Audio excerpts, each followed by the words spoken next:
Bonjour Patrice. Bonjour Thierry, bonjour à tous. Alors on commence avec...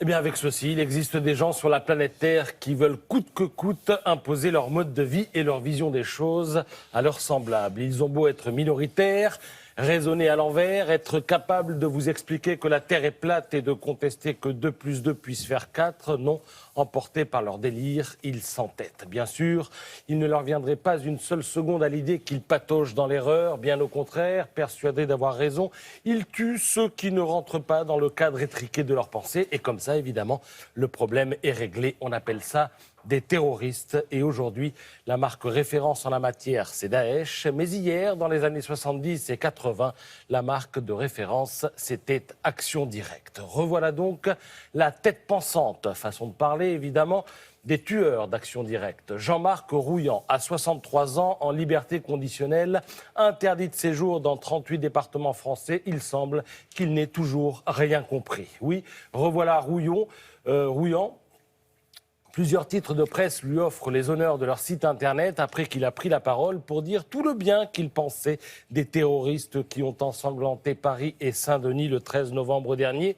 Rouillant estime, je cite, qu'ils sont courageux. Ils se sont battus dans les rues de Paris en sachant qu'il y avait 3000 flics autour d'eux. On peut dire plein de choses sur eux, mais pas que ce sont des lâches.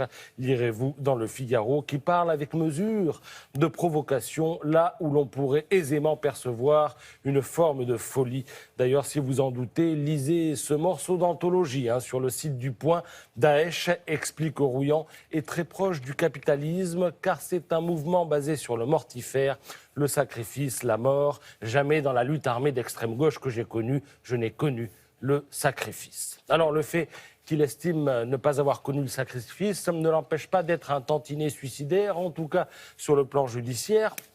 Comme il était en conditionnel, on lui avait demandé de la fermer. Apparemment, Rouillant a du mal à ne pas franchir la ligne rouge. Il pourrait donc retourner en cabane pour, pourquoi pas, méditer sur tout un tas de questions que pose cette affaire. Du haut de quelle chair, en effet, Rouillant se croit-il permis d'insulter ainsi la mémoire des victimes du 13 novembre? Du haut de quel Everest de mollesse et de complaisance journalistique mêlée peut-on lui offrir 1 heure de micro ouvert sans qu'il soit clairement contredit et remis à sa place, à savoir celle du terroriste? Je vous renvoie à ce propos à l'émission où il a tenu ses propos. Elle est en ligne sur le site du journal Le Ravi.